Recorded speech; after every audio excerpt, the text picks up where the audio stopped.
Hello to my earth signs Capricorn and Taurus and Virgo. These are your messages for the full moon in Libra happening on April 6th. My apologies for my tardiness. I think I got there just in time. You'll find the timestamps listed below.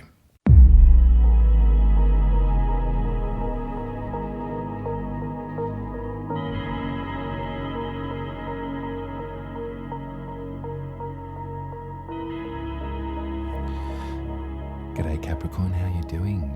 This is your horoscope for the Libra full moon. It's happening on Thursday, the 6th of April at 2:37 p.m. So I'm running very, very late, and for that I really apologize to you. I was thrown off kilter with my schedule, and I'll explain why, and I think the tarot and the astrology might explain that too. I do feel responsible for it, and I'm going to set that down. And I understand that these messages are coming right on time when they're needed and required. But it is a lesson in that nose to the grindstone. It is a lesson in forging ahead and forcing something that is unwilling to come forward. I think that in this culture of overproduction and of consistent creation and consistent publishing, that it feels like an extra pressure that can be an extra layer of self-deprecation if the goals aren't met, and if the volume rather than the quality of work that's put out is the most important thing. That's what we're all experiencing as a culture, is this sort of idea of like growth at all costs, volume, show up, get it done. All of this stuff can be so unhelpful in a life when you're, a living, human, breathing human person that has emotional sensitivity and has ups and downs. I'm saying all of this because you can see here, this is the chart for the lunation. And so I've put Capricorn in the first house. So this is how we're going to be relating to this current astrology. The moon is at 16 degrees of Libra. The sun is at 16 degrees of Aries. So you can see that direct opposition forms the full moon. The sun is in great company at the moment with Jupiter and Chiron, all here at the base of your chart. Your fourth house is where we find roots, stability, privacy, all of those sorts of things, our home. And so if you cross-reference the last horoscope, you can see all of that lovely stuff that we were bringing into our lives is still being comforted and in great support here, maybe with an extra element of salve, of medicine, of kindness. Hopefully there's been some moments for you, Capricorn, to look back on your lineage, look back on your rearing, your history, and see where some of those wounds that may have something to do with your caregivers, may have something to do with your sense of security when you were younger, and how that's coming into light right now. It's coming into collaboration with the sun and with Jupiter. So there's a zooming in here and not a quietening, but a healing that's happening here. All of this energy, all the while, is in opposition with the moon in Libra. And Libra for you is your 10th house. This is your public visibility, your career, your legacy, what you want to be known for. So, at a full moon, we release, we express ourselves, we work with the hypnotic qualities of a full moon, and we allow ourselves to feel what the moon is guiding us to feel. And so when it comes to your legacy, your public self, your career, I wonder if there's a moment of pause that we can have. And there's also an opportunity for you to set down some of the ingrained beliefs about worth and about value and about production at the light of this moon. You don't always have to hold your work up under your chin, Capricorn, as much as you've been trained to do so. You sometimes believe that without the work, you're sort of nothing. There's not much to you without what it is that you're developing or producing or building. But that's just not the case. And the tarot can tell us why. If we look at this, there's 90 degrees in each sign. This is 360 degrees of the zodiac. There is 3 decans to each sign, 3 wedges. There's a tarot card that speaks to every single one of these 36 decans around the journey. The tarot card that speaks to the 2nd degree decan, of Libra, is the 3 of Swords. And so all of this is illustrated perfectly. All of these things, these memories, these thought forms, which we must remember that in tarot the swords are our thoughts. No more, no less. But they're how our brain communicates with us. And so in your 10th house, your legacy, your career, there's things here, ideologies that have developed over time that have told you that you're not worth much more than what it is that you do produce. If you're not up there on the proverbial stage making something of yourself, then you're no good to us. Maybe there's something that was said to you in private life, in the home environment, that was testament to that. If you don't get up, you lay about, you're worth nothing, you're useless, all of that stuff might be healing itself, but directing its light to our emotional ecosystem. The moon allows us to feel. We can't feel so much when we're in shock like this. These swords need to be dislodged in order for us to really feel what we're going through, feel it in our body. You're not useless. You're not lazy. You're not deluded, Capricorn. You are worth all that this shape contains. No more, no less. It's wonderful that your work ethic is so strident. It's wonderful that you approach life with an urge to be useful, a practical urge to start things off and to get things built. It's wonderful that you have an eye for finance and that you can collect and accrue in this life to support yourself, hopefully to build yourself a nurturing, comfortable, safe home. But it's not okay that these continual thoughts mar your experience, and that in moments of quiet and of solitude, you feel that you're worth not a thing, unless it's to do with a dollar sign or a property portfolio or a hard slog.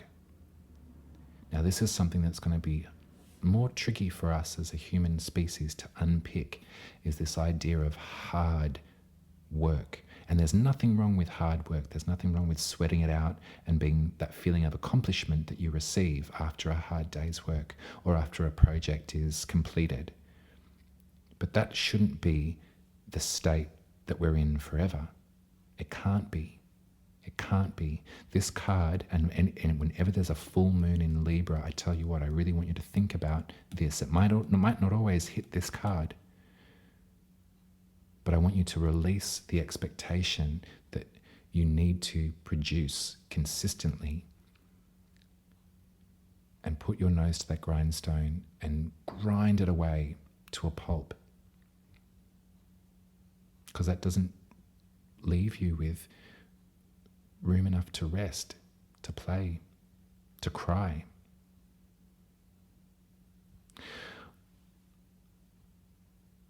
The sun is at 16 degrees of Aries here. And so in that direct polarity, we've got the moon here, we have the sun here. So as difficult as this might be feeling at this moon, there might be an extra emotional sensitivity that you go through, and that's, from me to you, I got to say, honey, that's completely fine. The The sun and this support in your fourth house can be represented by the Three of Wands. You see that polarity, 3 and 3.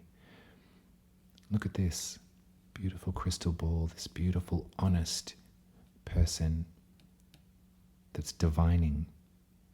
There's magical tools all laid out here. There's a journey, your journey to find comfort and security and support wherever you lay your head. You're building a home that you can share with others and that keeps you safe.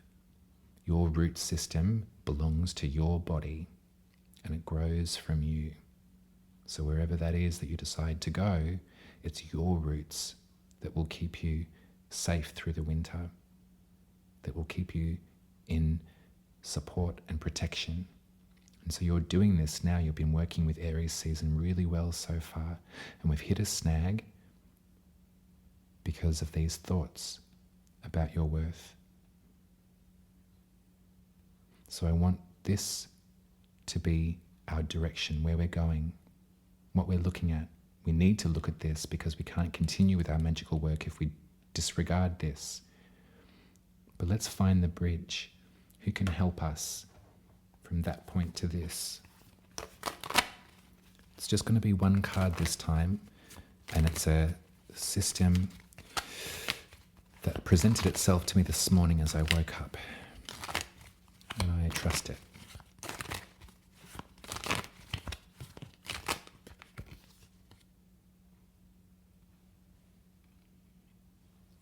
Got the Knight of Pentacles. Imagine a field, imagine an open space, imagine a lot of ground, a lot of land to take care of, and imagine all of the different jobs, the different tasks that need to be completed in order for that land to flourish, that ground to flourish. Think about the joy that is found in repetition, and think about the diligence that is found when believing that it's for pleasure rather than it's just your station.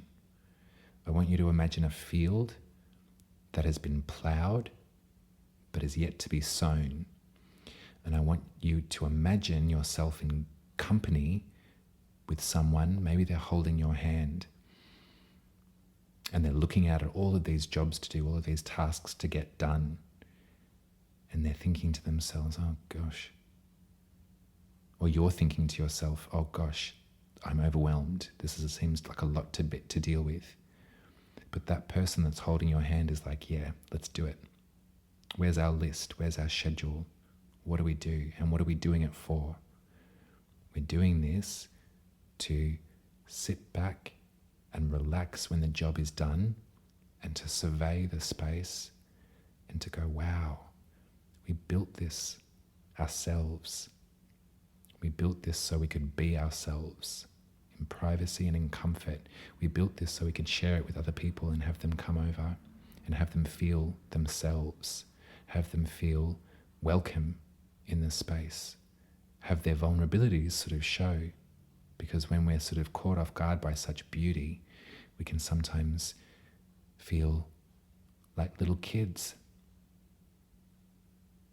This is what I see that you're building here. And so in this moment of these swords, these thoughts, these ideas that you're not worth anything without exhausting yourself, without working yourself into the ground, the bridge is the one that holds your hand and says, what do you want for dinner? What's next? Wow, what colors should we use? Incredible. I've got these skills. I can build this wall. I can clear that driveway. Give me the veggie garden, I'll plant that. When work becomes a pleasure, that's when we can pull these swords out and say, I work so hard, not because I think I'm worth nothing if I don't, but it's because I have a real eye for pleasure.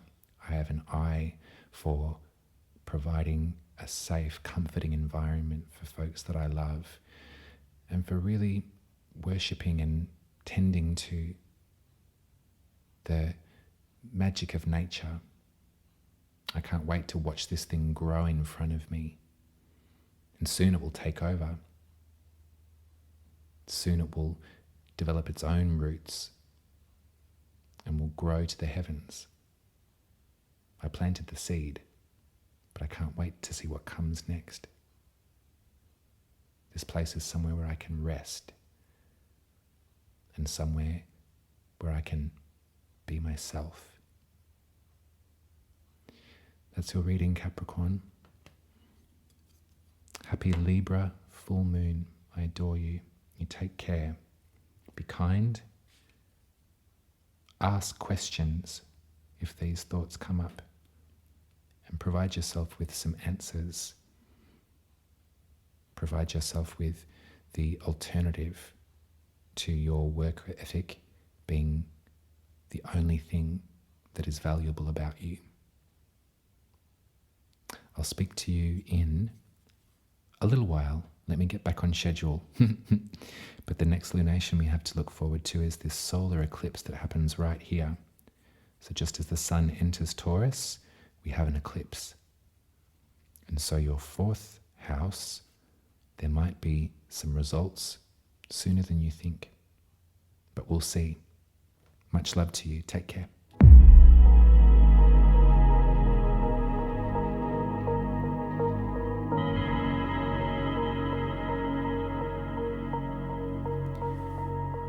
Hello Taurus, how you doing? This is your horoscope for the Libra full moon on the 6th of April at 2:37 p.m. if you're in the southern hemisphere with me. My apologies it's so late. I am going to be very frank and honest and upfront with you. It's been a really difficult 2 weeks for me. There was an expulsion of energy. There was a real momentum that I felt at the Aries new moon. And then I read the news, and then I went inward, and then I became quite sad. And it was difficult for me to access the messages that I needed to talk you through this, because I was maybe a bit mistrustful of myself, or the door was closed. But hopefully I'm able to keep this flow up, and hopefully these will be published for the full moon in Libra. So hopefully you'll be able to listen to this perhaps as the lunation is in full effect. So let's have a look at your chart here. This is Taurus in your first house, and you can see there's quite a bit of activity at the moment. We've got Mercury, Uranus, and Venus. So that's a nice triptych. This is Aries. This is the sun here at 16 degrees, and over the way is the moon at 16 degrees of Libra. This is the polarity that we're working with at this lunation. We're doing the dance between your 12th house of the unconscious mind, where we dream, where we connect with our ancestors, and the 6th house of our daily rhythm, our ritual, our commitment to life.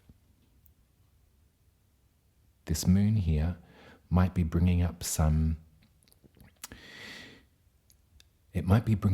stuff to do with your health, with the way that your body's been reacting, or the way that your system has been regulating through the last bit of time. I don't wish to trigger you or anything like that, but the news is quite difficult to hear at the moment. The same kinds of debates are coming up about the same sorts of things, but the chasm between the two conversations is growing wider. And the what's the right word for it? Fascism, maybe. You can see here I've got little dots around the 360 degrees of this chart. These are to mark the decans of each sign, so I think that I've talked to you about this a lot, but as a visual, you can see that each sign has 3 wedges to it, 3 points. There's 10 degrees, 10 to 20, 20 to 30. This moon is step bang in the middle of the second decan of Libra. And the tarot card that we've got to work with is the Three of Swords. Now, say no more, right? Say no more. But I want you to really feel the support of your 12th house. I want you to really lock into your private rituals, the ones that happen maybe when you're dreaming, the ones that have you speaking to your ancestors, and whatever channel you have that you can open to talk to them. This is the place for you that has a major deal of warmth and comfort going on right now that might be able to inform some of this stuff in the 6th house. The daily rhythm the monotony of brushing our teeth, brushing our hair, showing up to work, chopping the wood, cooking dinner, all of this stuff can, in periods of Three of Swords-ness, be really difficult to keep on top of.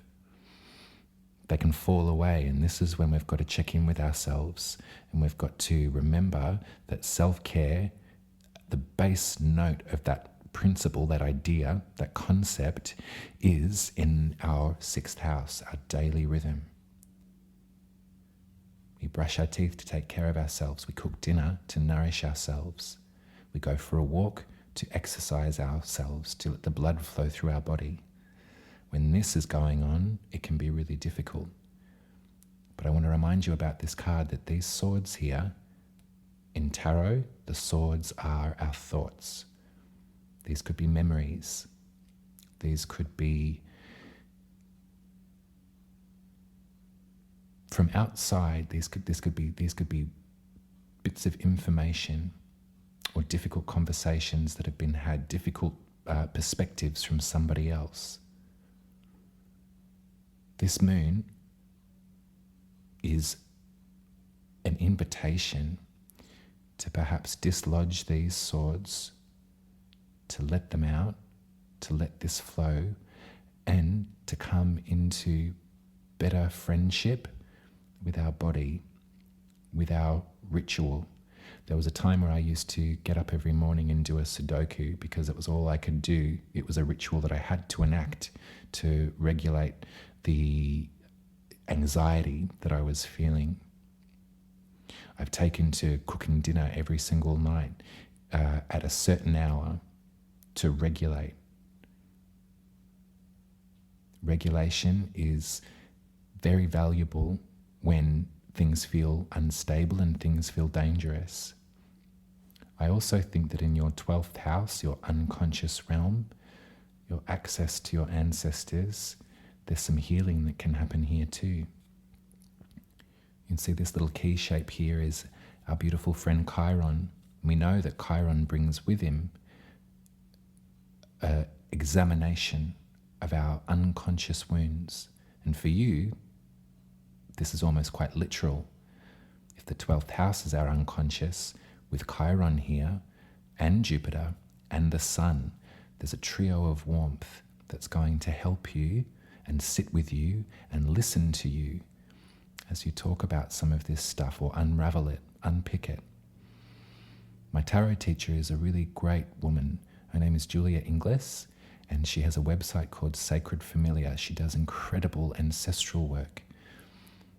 Every so often, Julia will release a series of swan law sessions, healing sessions, and she'll gently take you back, perhaps to experiences in this life, but you the guide.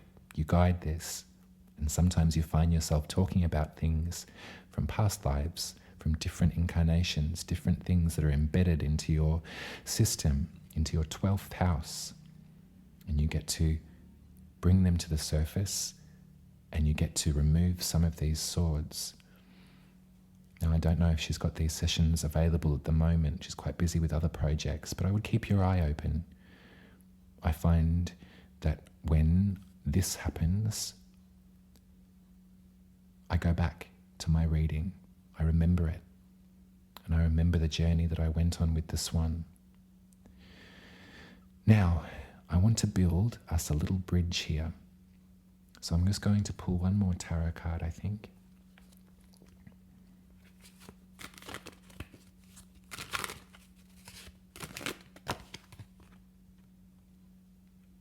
Judgment card.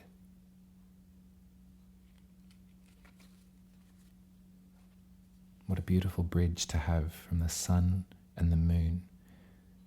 The moon's shining on this card here. The moon is a safe space for you to experience this. And the bridge is the Judgment card. And look at this beautiful image. Sarcophagus, cocoon, butterfly. Isn't that gorge? This paints a beautiful image for me of this to this to this to this to this. 12th in spirit land, the 6th on the earthly plane. We've been going through quite a metamorphosis together, haven't we, Taurus? With these eclipses that have been playing out in your 1st and your 7th house over the last, let's say, 18 months or so. It's getting there. It's getting there. There's been a lot that's needed to be waved goodbye to. There's been a big goo phase. Sort of this cocoon here, you can see this sort of wrapping up. This is a lovely image to talk about, the goo phase.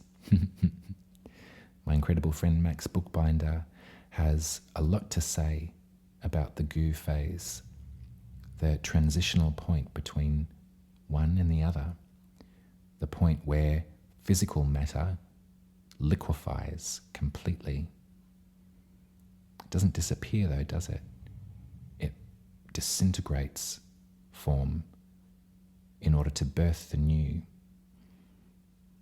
And I really like this for you, Taurus.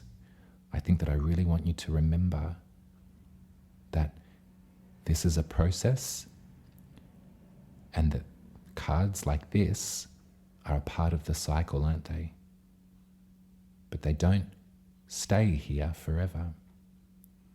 In fact, if we can take the invitation and remove these swords to allow the emotion to flow, to liquefy, we can look forward to rising up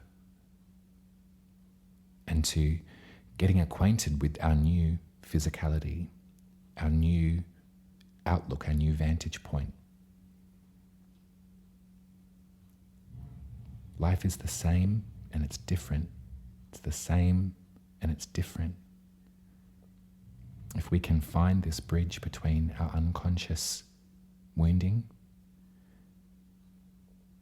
and provide our physical vessel with the love and comfort and nourishment that it needs, we're going to be all right. And this wheel here is just a simple reminder of that cyclical nature of time. This Judgment card talks about that exactly too. The difficult parts of life can have us flawed, and we think that we're in the sarcophagus. We can feel it closing in on us. But you're still alive. You're still vibrant, Taurus. You're still really, really, really present and here. That's strength. That's strength. And you're not alone in this 12th house. You've got a great deal of emphasis in that unconscious space. You've got comfort, you've got optimism, and you've got company. So if this is quite a lonely thing to look at, this moon in the 6th house, and you'll see it too, you'll look up and you'll feel the glow of that moon, and you'll remember that the moon is illuminated because of the sun, and this time because of Chiron too, and Jupiter. You'll feel this glowing out onto this, and if it's been a little while, you'll go inside and you'll make yourself some dinner, or you'll wash your face and brush your hair. You'll put on some clean pajamas before you get into bed. You won't just sort of turn the light off and roll in. You'll maybe keep your computer out of your bed. And the only reason I say this is because I do it when I'm dissociating, when I'm wishing to cocoon. I have a rhythm that doesn't give me rest, that keeps my mind moving and activated and rolling over. Clean pajamas and something nice for dinner, maybe a facial. There are many things that you can do that are simple tasks. I just had to stop myself then. I don't want you to feel guilty about any of this stuff too. If you've been finding it difficult to take care of yourself, Taurus, I don't want you to feel guilty about that. I want to recognize that, and I want to empathize with that, and I want to let you know that I know exactly how that feels, okay? And I know how it can be rough to even approach the shower. But water, moving water, sometimes helps us to move our emotional water. This is a stopgap on the road. We've got so much to look forward to. In your house particularly, this horseshoe, this north lunar node, this focal point is going to be shifting, babe. We've got a new moon in Taurus this year. We haven't had one of them without an eclipse, as I said, for about 18 months. So you'll be ready and able to activate it. But at this Libra full moon, be gentle, be kind. Maybe don't sleep with the computer in the bed if that's something that's happening. It might not be. But give yourself some stillness and some quiet, because this will become all the clearer to you. Your dreams will be able to inform your next steps. And keep this butterfly in mind too. Judgment is not that. It's not a judgment. It's not a thou shalt not or a forgive me for my sins. Nothing like that. It's a point of transformation. This is you right here, Taurus. This has been you, and that's been valuable and necessary. Now we get to look forward to this. All right, angels, you take it easy, okay? I'm going to be speaking to you in 2 weeks because we've got an eclipse to deal with. And it might be closer than 2 weeks. I don't know. I'm down to the wire, and I've given myself extra stress that I didn't need about my own deadlines. But hopefully this will be published right on time for the full moon, so you can maybe incorporate it into your full moon ritual. That might be a nice thing to do, is to listen to this. And if you're listening to it in bed, then maybe this can be the final message that you hear before you go to sleep. But I'll speak to you soon, okay? And we'll talk about the eclipse in Aries right here. And we'll continue our journey. We'll continue our preparation as the moon rolls by. Take care, angels. I love you. Bye.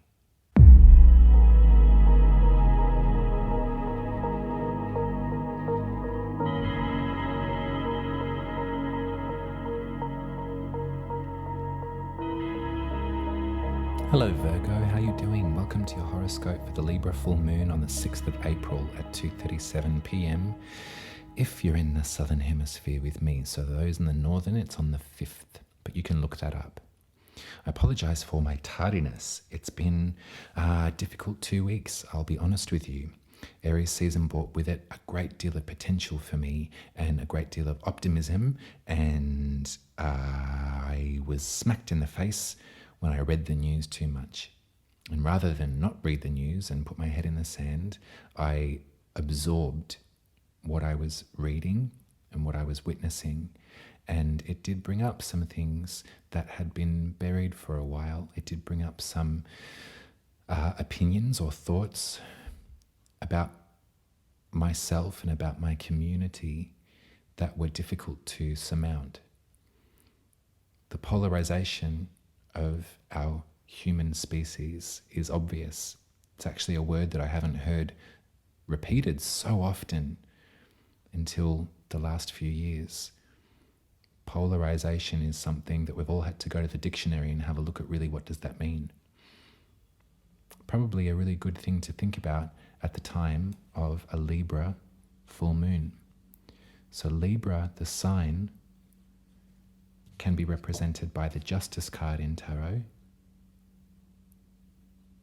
And in the esoteric philosophy, their mantra is, I choose the way that leads between the great two lines of force. So this full moon is emphasizing our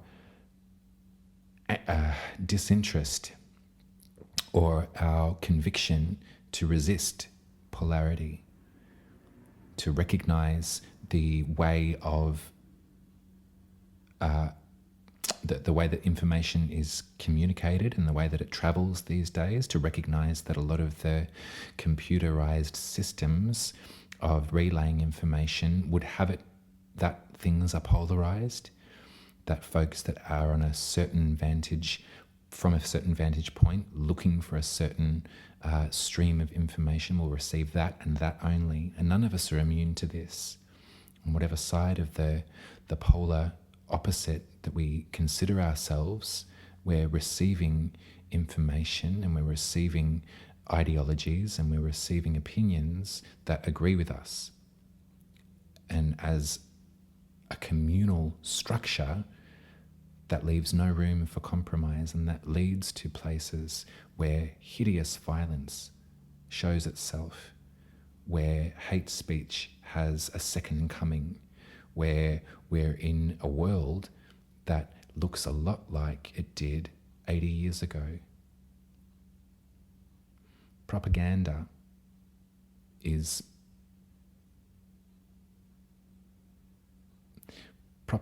flourishes in this kind of environment. And so we think to justice, we think to the true definition of equity, which is kind of different to equality. We think to ourselves, I choose the way that leads between the great two lines of force. I'm not interested in this or that. When we look at a birth chart, or we look at an astrological wheel, we're reminded of the importance of polarity. For you, your Virgo rising, your first house, is complemented by your seventh house of relationship, that of the other. The dreamlike qualities of Pisces, the intuitive hippie that Pisces is, feeds your Virgo soul, feeds your grounded practicality, and vice versa. Pisces adores Virgo because they keep them here. That's a beautiful integration of polarity. That's something that we can hope we can look forward to. Now I have these dots around the edge of this wheel, and they're marking 10-degree points of a 360-degree circle. So each sign of 90 degrees has 3 wedges. And there's a tarot card for each of these wedges. Now it just so happens, in beautiful magical synchronicity, that the tarot card for the middle decan of Libra is the 3 of Swords. And so if we relate this image to your second house, which is where you find value in yourself, how you earn money, how you save for the future, what resources are available to you in order for you to provide yourself with some safety. We look at this card and I am seeing in clear vision some trauma of the past, moments where there wasn't enough, moments where money was something to be frightened of and something to be hurried towards. I see lack in this card when I think of the second house. And what we get to do at a full moon is we get to expunge, release. We get to give back to the moon. We get to tell them how frightened we've been. If things have been difficult for you, or if the bank balance has been scraping on empty, or perhaps there's a certain mode that you have found yourself, there's a certain rhythm to your work life that has you in a place where it's immovable. We all have to pay our bills. We all have to look at that Maslow's hierarchy of needs, don't we? That bottom wedge has to be accounted for. We need food, we need shelter, we need to pay our bills. And if this is having you in a space of fear, consistent fear, then this is the card. This is why we work with this card at this full moon, because we get to group together, to gather around with those thoughts and those fears. We get to sit with them, and we get to name them too. We get to look at them and be like, okay, who are you? Who are you? Who are you? What was this circumstance? What was this circumstance? What was this circumstance?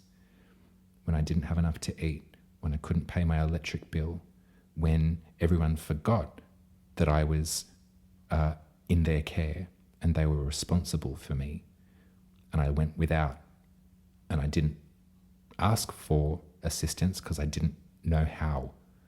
I was a child. These sorts of thoughts and memories cut to the quick. They stick in there and they really hurt.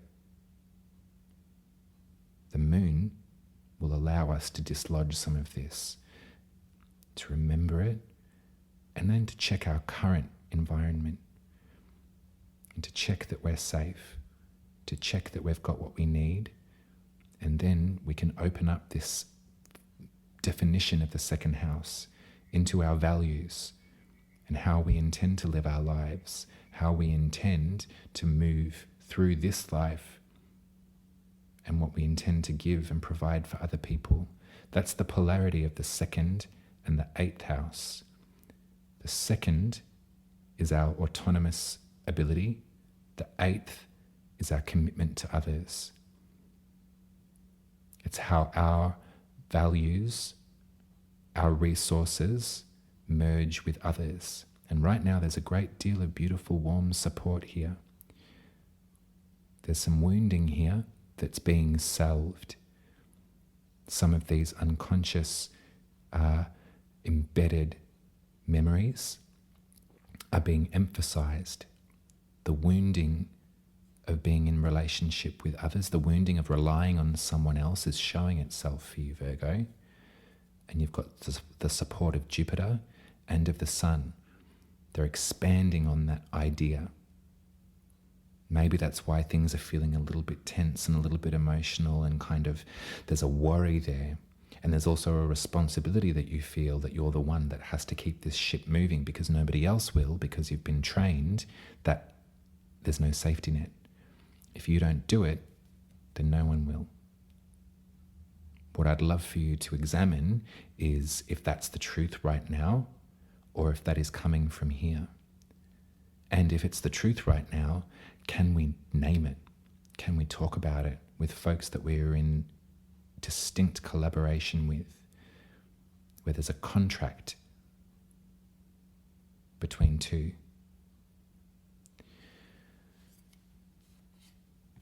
I want to build a bridge for us, Virgo.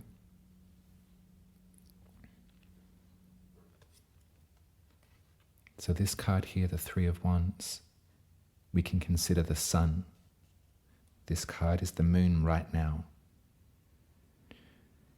What I want to find is who can help us over to bridge this gap, to realize the figure eight that shows itself at every point of the zodiac. This is what we do this. We don't do this to classify and to categorize and to condemn the other. Sometimes it's really funny to do that and it's great and we have a laugh about it.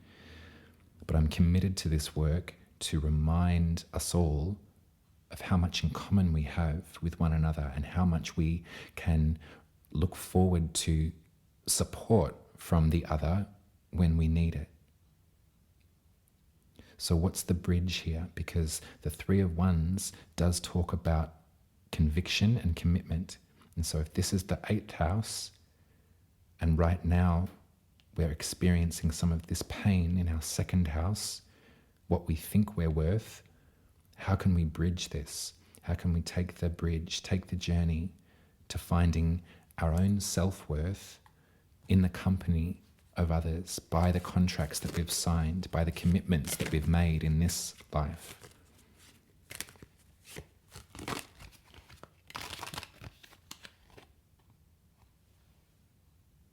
I got the 10 of Pentacles. This feels like a really long game. And I don't say game as in deception. I say you're in it for the long haul. Virgo, this is quite obvious. I see that there is a vision of like a legacy. And perhaps this is one of these difficult swords that we're kind of dealing with now. Perhaps one of these thought forms or worries is, what on earth does the future hold? Where I am right now is feeling unstable, or it's feeling like it is a petrol guzzler. Every time I fuel it up, it dissipates really quick and I've got to fuel it up again. How am I going? I can't see my way clear of the trees from the forest. As you know, I can't. What's the future going to look like?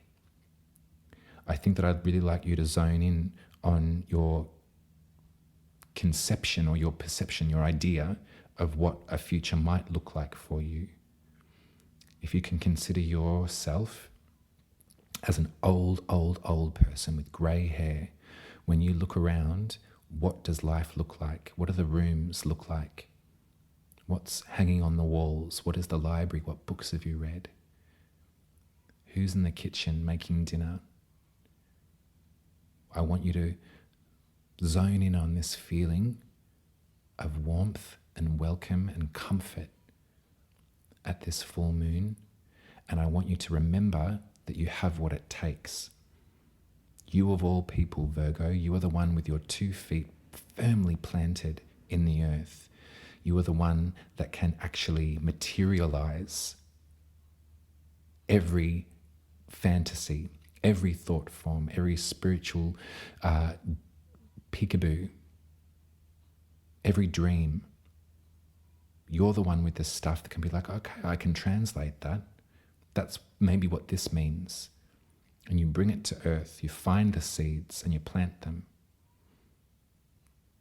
It might feel a bit lopsided at the moment that you're the one that's consistently showing up and fronting up and making something out of nothing. You're the one that is reaching into your dilly bag. You're the one finding the runes, finding the seeds, finding the coins to pay for dinner, however this is hitting home for you, babe. And that's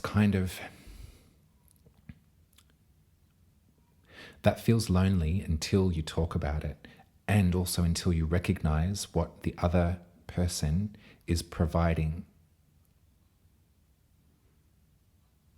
Your practicality is so valuable, and I want it to be appreciated, and I want it to be remarked upon at this full moon. So if you're in relationship, if you're in company with someone, like a little love ritual, which is perfect for Libra because Libra does love, you know what I mean? So maybe this is a twosome. You're going to be filled up with messages of how much you're worth, how valuable you are, Virgo. That's what I see for you. And what you see in your head isn't a fantasy. What you see for your future, when you're a rickety old person with a bung hip and a club foot and a hook for a hand, what you see and the comfort that you feel that emanates through you is the truth. And you're going to get there because of your work ethic, because of your nous, because of your intelligence. And if ever it feels lonely, that's the point to talk about it. To say, I'm feeling this at the moment. These are the swords that I'm dealing with. Sometimes we keep these swords to ourselves because we don't want to be perceived as some sort of failure or some sort of, that we're in some kind of deficit. But even by talking about it, by saying, oh, sometimes numbers scare me, that might be a thing. I feel unsafe when there's little to splash around in the kitty. I feel unsafe when the bills rack up and I am the one consistently paying them or remembering that they're due, or whatever it is, it's this insecurity, instability that we can dislodge from your heart, from your body. And this is when the healing starts. I'm going to leave it there, Virgo. I adore you. You're doing the work of millions. You're a champion. I'm going to be speaking to you in 2 weeks for the hybrid solar eclipse in Aries. So we're going to be coming back to the 8th house for you. We're going to be sitting right here. Just as the sun enters into Taurus, there will be an eclipse on their way out. It'll be a taste of things to come. But I think I've got some good strategies and some good information. I'm going to commit to my work. I promise you that. My feet are firmly planted on the ground as much as I'd like to slip away. And I'm going to make the best of this. I'm going to translate the images that I see in these hieroglyphs, these cave paintings, as best I can to help you out and to provide you with comfort and support because I love you. I'll speak to you soon. Take care.